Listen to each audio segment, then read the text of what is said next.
Hello and welcome to a series of videos I'll be doing on narcissistic abuse and codependency. So this first video is an introduction to how to identify a narcissist. There's really no accident that you have found this video or you are part of Wake Up Recovery. If you joined because you've loved or have had trouble leaving a narcissist, you may be wondering why so much discussion about addiction and or codependency. The answer lies in the fact that codependents are often the target of narcissists and toxic relationships. There are many reasons for this, including early trauma, neglect, abandonment, or abuse.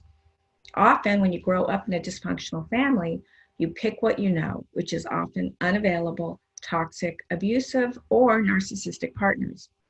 My deepest desire for you as you go through Wake Up Recovery or you're listening to this video elsewhere is to help you wake up and break free from these toxic relationships that are no longer serving you. Throughout your childhood, if you were neglected, abandoned, or abused, your adult relationships end up being a direct reflection of this early trauma. So for the first step is awareness, and that is why this program is called Wake Up Recovery. Just being here is a sign your relationship or ex-relationships are no longer working for you. You have finally reached an emotional bottom and ready to change. This program is here to help you wake up to where you've been and where you want to go. We're going to unearth those parts of you that you neglected, ignored, or masked. Those shadow parts of you are ready to emerge, to become conscious so that you can move from disempowerment to the more powerful person that you truly are. Waking up is where you will find pieces of yourself that have been attempting to get your attention. Being involved with a narcissist can be exhausting. Just like being with an addict who's not in recovery can be exhausting. I always use the metaphor of it's like being in a tornado and you're the only one spinning. The narcissist and the untreated addict are just standing there as if nothing has erupted. It's as if you are on two different planets and yet you both were hit with a tornado, but only one of you has been affected.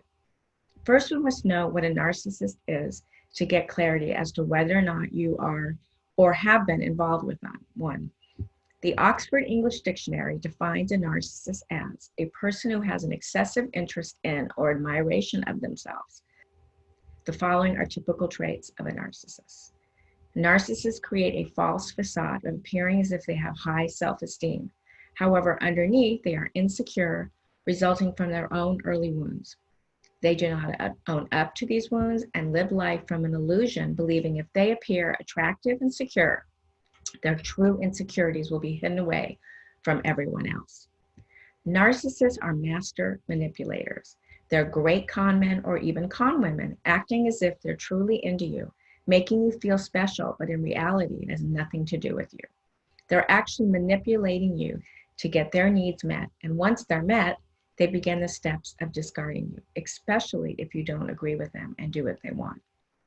Narcissists are predators. They can sniff out the kindest, most trusting, giving, and vulnerable type people, which are often some of the characteristics of an untreated codependent. If you are a people pleaser and overly generous, you are the perfect specimen for the narcissist. The more you give, the more they will take. It's very insidious because they know exactly how to play into your need for love and acceptance. Narcissists have a great need for looking good to others. They may be active in the community as a means to be viewed as a caring pillar of the community. The difference between a narcissist and an actual good guy is that the narcissist behavior will not be congruent throughout other areas of their life. They may be viewed as this great guy to the world on the outside, but for those who live with them or are involved in a relationship with them, this is not the case. And this is crazy making for those living with a narcissist, because your truth of what you experience is in direct contrast to how others view the narcissist. There's an insatiable need to be viewed positively, but deep down they are extremely insecure. And the sad part is they will never own up to these insecurities, therefore can never heal from their disorder. They walk around with a great sense of the world owing them, requiring excessive admiration. Their deep need to be admired is exhausting for anyone who crosses their path. Narcissists believe the world revolves around them and need to always be right. Their needs will always come first, and when you fight for your needs to be heard, you will often be defeated, feeling exhausted, frustrated, and resentful. Narcissists are energy vampires.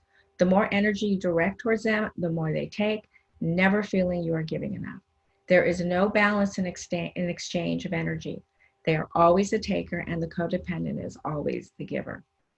Narcissists can be very charming, giving you just the right amount of affection and attention to make you want more. They apply intermittent reinforcement, where they are very present, loving, and attentive, and then they withdraw those behaviors completely. You are left baffled, wanting them to go back to when they were giving you all that attention. The manipulation is at its worst.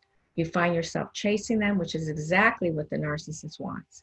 You're left feeling completely out of balance and have no idea how to get them to want you again. Narcissists can be a mixed bag. Although often appearing secure, they will all of a sudden become needy and vulnerable. This is a codependent's dream. Now you can rescue them, allowing the codependent people pleaser to feel needed, which is where the codependent feels the most comfortable. These narcissists will play on your sympathies to gain what they seek. They will require a constant need of appreciation, admiration, and attention, using guilt if you begin to withdraw.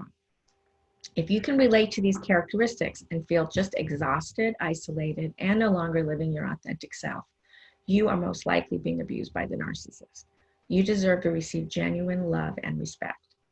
The following are some journaling exercises or prompts that are the first step in healing and remembering. A narcissist can not only be a partner, but can also be a parent, a child, a sibling, a friend, a boss, or a coworker. Or it could be somebody in active addiction who has narcissistic traits.